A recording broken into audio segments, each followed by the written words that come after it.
बड' लेटेस्ट आपडेटआव बयखौबो बरायबाय। दिनैनि रादाबखौ फरायदों आं प्रमद खाख्लारि। गिबि निउसआव दङ बर' सेंग्रानि जिउ खहा।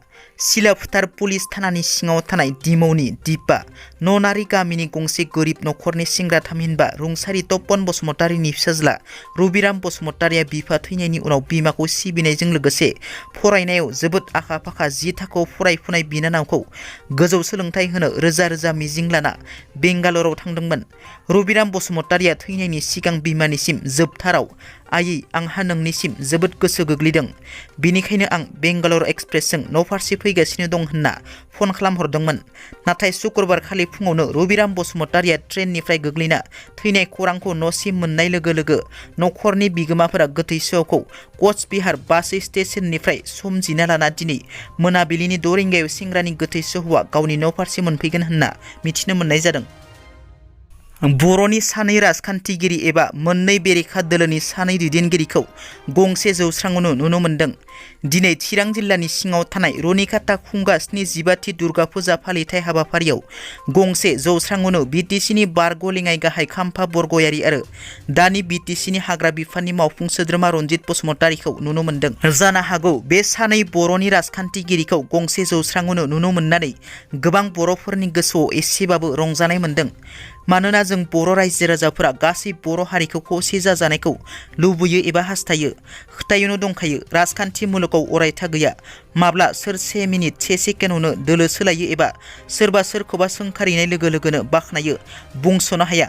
नाथाय जोंनि बर'नि राजखान्थि मुलुगाव बेबायदि गंसे जौस्राङावनो जिरायनाय एबा गंसे टेबोलावनो जिरायना साहा लोंलायनाय जोबोद खम नुनो मोनो।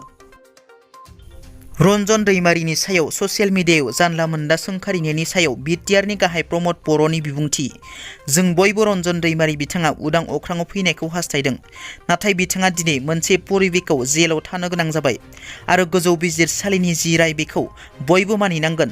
मानोना एक्जिकिउटिभ आरो जुडिसियारि मोननै गुबुन गुबुन बिखय आरो रावबो रावखौबो बेंखनना लाखिनो हाया।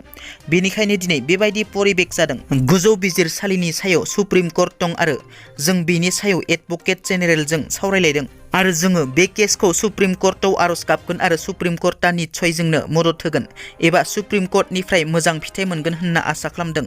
नाथाय दिनै जाय बिथांमोना ससियेल मिडियाफोराव गोबां बाथ्रा बुंगासिनो दं बिथांमोनखौबो राहा लामा देखायनो थाखाय खावलायो प्रमद बर' बिथाङा।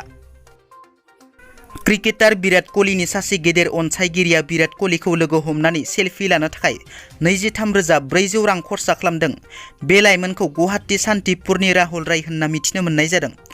मैयानि जालांनाय सेकेन्ड टी20 मेचखौ साउथ आफ्रिकानि हेंथायै गेलेनो थाखाय भारतनि क्रिकेट हानजाया थांनाय 29 सेप्तेम्बर खालि लकप्रिय गपिनाथ बरदलै एयारपर्टआव मोनफैयो आरो बे सानखालिनो राहुल राय मुंनि लाइमोना विराट कलिखौ लोगो हमनो नेना दंमोन। नाथाय विराट कलिखौ लोगो हमनो सिकिउरिटिया गनायथि होआसै। बिनि उनाव राहुल रायआ भारतनि क्रिकेट हानजा आरो साउथ आफ्रिकानि क्रिकेट हानजाया थाफैनाय हटेलाव गासै 23,400 रां खरसा खालामनानै खथा बुक खालामो, जायनि उनाव राहुल रायआ विराट कलिखौ लोगो हमनाय सेलफि लानाय सिमाङा जाफुङो। दिनैनि रादाबा एसेनोसै। नोंथांमोना जुदि आंनि चेनेलखौ दासिमबो साबस्क्राइब खालामाखै अन्नानै साबस्क्राइब खालाम। गोजोन्थों।